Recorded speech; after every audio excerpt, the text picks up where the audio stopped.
भात रुटी नान पूरी सहित आप खाई पारे बहुत टेस्ट लगे आप निश्चय थे ट्राए करंतु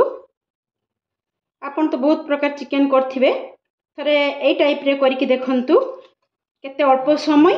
आ केते टेस्ट रेसिपीटी बहुत भल लगे खाइया पई आपन निश्चय थे ट्राए करिवे। हेलो फ्रेंड जय जगन्नाथ रंजिता खुशी ब्लॉग को आपन को स्वागत करूची। प्रथम कढ़ाई तेल पकई दबा तेल गरम हो गलानी एबे कोन करबा प्याज पकई के छाणी देखंतु प्याज गुड़ा हमर भाजी गलानी एबे आमे काढ़ी नबा एटा हमर आछि 750 ग्राम चिकन तो मु धुई धुआ को सफा कर नेछि चिकन को तो एबे चिकन को मैरिनेट करबा तो सेति पई कोन करबा एटी मु गोटे किना फ्रेश दही ता सहित टिके लेंबू चुपुड़ी दबा दे दबा लूण हळदी काश्मीरी रेड चिली लंका गुंड कसूरी मेथी गरम मसाला अदा रसुण पेस्ट एबे दे दबा भाजी रखिथिबा प्याज दे दबा किछि सुरस तेल आलू भी दे दबा ना आलू आप स्किप करि परिबे किंतु आम घर आलू टिके खांती सेति पई मु आलू एथे देछि एबे सब मसला जाको पूरा गोळै नबा पूरा बहुत कम समय रे आ बहुत टेस्ट लागिबो ए टाइप रे कले तो आपन भी थरे एमती करंतु तो आमे एमती गोळै की मैरिनेट करके किछि समय याको रखि देबा देखंतु हमर सब गोळा गोळी हे गेला तेल देनी चिकन भी तेल पकईचे आउ चिकन भी तेल बाहर से मु अल्प तेल रे रेसिपीटी बनईमी तो से मुझे तेल देती तो तेल आमर गरम हो गलानी एबे पकई दबा दालचीनी फुलचक्री गुजराती आ लवंग गोटा मसला टे पकई दबा आउ तेजपत्र दीटा दे दबा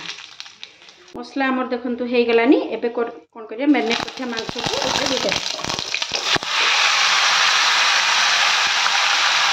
ये आपन को कही दूची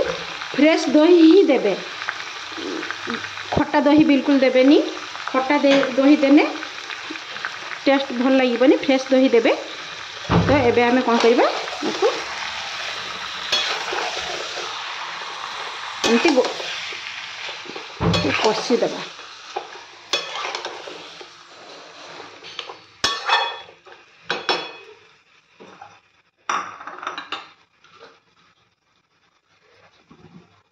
तापर याको ढांकी दबा देखंतु मांसर हमर केते पानी बाहरुची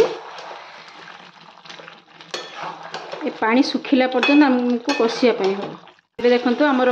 कषि आसिलानी हे गलानी देखंतु मांसर हमर पूरा पानी सुखी गलानी तेल बाहरी पड़लानी आ बहुत अल्प मसला रे ही ए मांसटी आपण करि परिबे आ खाइबा पाई भी बहुत टेस्ट लगे देखते केते तेल बाहरी एमती तो चिकन तेल थाए तापरे मु तो अल्प तेल देछि आपण देखिसंती दही रे भी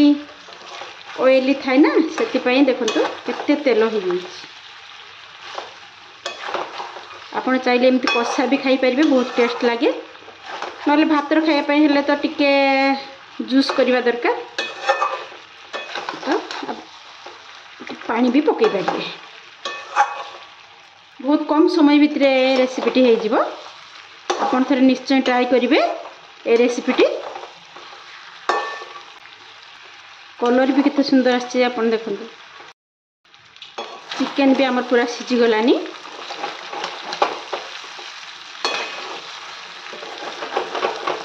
भात पाई तो आमर झोल दरकार से देखते दे देबा गरम पानी ही देबे बेसी यूज करबानी बस एतको ही गरम पानी देबा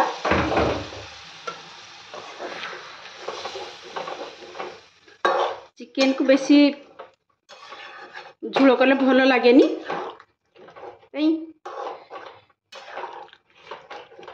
ये टाइप ग्रेवी रही भल लगे से मु अल्प पानी देली देखो एबे देदेबा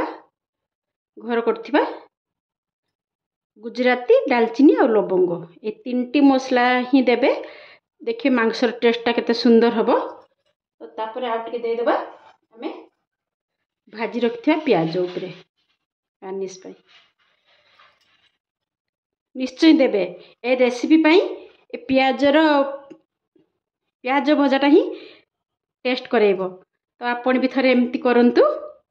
ग्रेवी वाला रेसिपी तो खातु और परिवार समस्त को खुआतु। जदि आपन को भल लगी रेसिपी तो लाइक शेयर सब्सक्राइब निश्चय करेंगे मत फुल मात्रा सपोर्ट करेंगे। जी मो चैनल नुआ थे सब्सक्राइब करेंगे निश्चय बेल बटन टी दबाई देवे रेसिपी टी करेंगे खाइबे और कमेंट निश्चय लिखिए। बाबा तू खाइबुनी खा मामा बाबा कौन खाऊच केमती चिकेन